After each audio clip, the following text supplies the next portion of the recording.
BJP NDA की बैठक में उन दलों को भी बुला रही है जो दल अब तक एनडीए का पार्टनर नहीं है।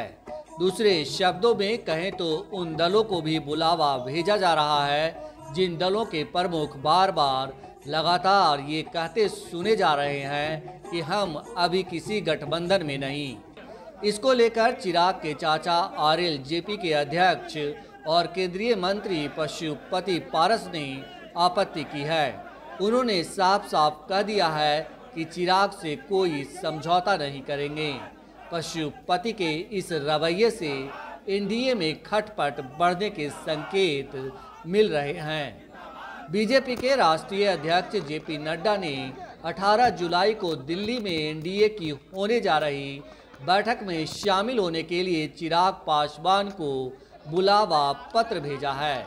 पत्र में चिराग और उनकी पार्टी को एनडीए का महत्वपूर्ण साथी दल बताते हुए कहा गया है कि 18 जुलाई को दिल्ली के होटल अशोका में प्रधानमंत्री की अध्यक्षता में होने वाली बैठक में आप सादर आमंत्रित हैं। चिराग को भेजे गए नड्डा के इस पत्र से दो तरह के सवाल उठ रहे हैं। पहला सवाल ये कि क्या बीजेपी से दूरी दिखा रहे उपेंद्र कुशवाहा, जीतन राम मांझी और चिराग पासवान दूरी का दिखावा कर रहे हैं या हकीकत में कोई दूरी भी है।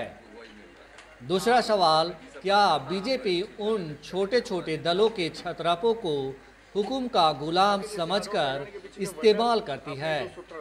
चिराग पासवान अब तक कहते रहे हैं कि वे एनडीए का हिस्सा नहीं हैं। सीट शेयरिंग का फार्मूला तय होने के बाद ही वह एनडीए में जाएंगे। पिछले दिनों केंद्रीय गृह राज्य मंत्री नित्यानंद राय ने पटना में चिराग से मुलाकात की थी। उस मुलाकात के बाद चिराग ने एनडीए में जाने के संकेत दिए थे। भाई, यह घर हमारा पुराना घर है। इस घर से मेरा संबंध भी बहुत पुराना और अटूट है, जो पहले भी रहा है, आगे भी रहेगा, सदा रहने वाला है। हम दोनों भाई मिले हैं और जब मिलते हैं तो कुछ न कुछ तो बात होती है, और जब हम लोग मिलते हैं तो अच्छी बात होती है। आगे क्या होगा? क्या चिराग पासवान बीजेपी के साथ आ रहे हैं? खुशखबरी आ जाएगी, खुशखबरी सामने आ जाएगी बिहार के लोगों को कि फिर से सब एक साथ हो गए।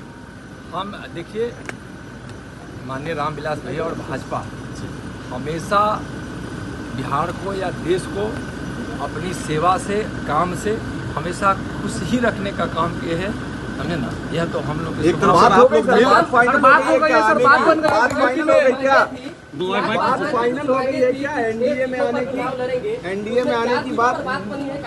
लेकिन इसकी औपचारिक घोषणा नहीं की थी। चिराग के एनडीए में शामिल होने को लेकर उनके चाचा और आरएलजेपी के अध्यक्ष केंद्रीय मंत्री पशुपति कुमार पारस की नाराजगी जग जाहिर है। पारस कहते रहे हैं कि वह चिराग के एनडीए में शामिल होने का न स्वागत करेंगे न विरोध करेंगे। पारस ने शनिवार को दिल्ली में कहा कि वह हाजीपुर की सीट किसी भी कीमत पर नहीं छोड़ेंगे। उन्होंने यह भी कहा कि नित्यानंद राय समझौते का फार्मूला लेकर आए थे, हमने अपनी मजबूरियां उनको बता दी। और इस बैठक से पहले चिराग पासवान ने एनडीए की बैठक में जाने को लेकर ये कुछ कहा। भाई, भारतीय जनता पार्टी के राष्ट्रीय अध्यक्ष आदरणीय अमित शाह जी का पत्र लोक जनशक्ति पार्टी रामविलास मुझे प्राप्त हुआ है। 18 तारीख को होने वाली एनडीए बैठक में उन्होंने लोक जनशक्ति पार्टी रामविलास को एक अहम सहयोगी के तौर पर आमंत्रित उन्होंने किया है। बहरहाल, आज अभी पार्टी के तमाम वरिष्ठ साथियों के साथ चर्चा होगी। 18 तारीख वाली बैठक में जाने नहीं जाने को लेकर बैठक नहीं, ये फैसला पार्टी के द्वारा किया जाएगा। आरएलजेडी के उपेंद्र कुशवाहा भी अभी तक एनडीए के पार्टनर नहीं हैं, लेकिन जेडीयू छोड़ नई पार्टी बनाने के बाद से वह लगातार बीजेपी नेताओं के संपर्क में हैं। पार्टी प्रवक्ता फजल इमाम मलिक ने बताया कि उनकी पार्टी अब तक एनडीए का हिस्सा नहीं है। उनकी पार्टी को दिल्ली आने का बुलावा भी नहीं मिला है। बुलावा मिलने पर विचार किया जाएगा, लेकिन इतना तय है कि हमारी पार्टी किसी वैसे गठबंधन में नहीं जाएगी जो बिहार को 2005 के पहले वाले दौर में ले जाएंगे।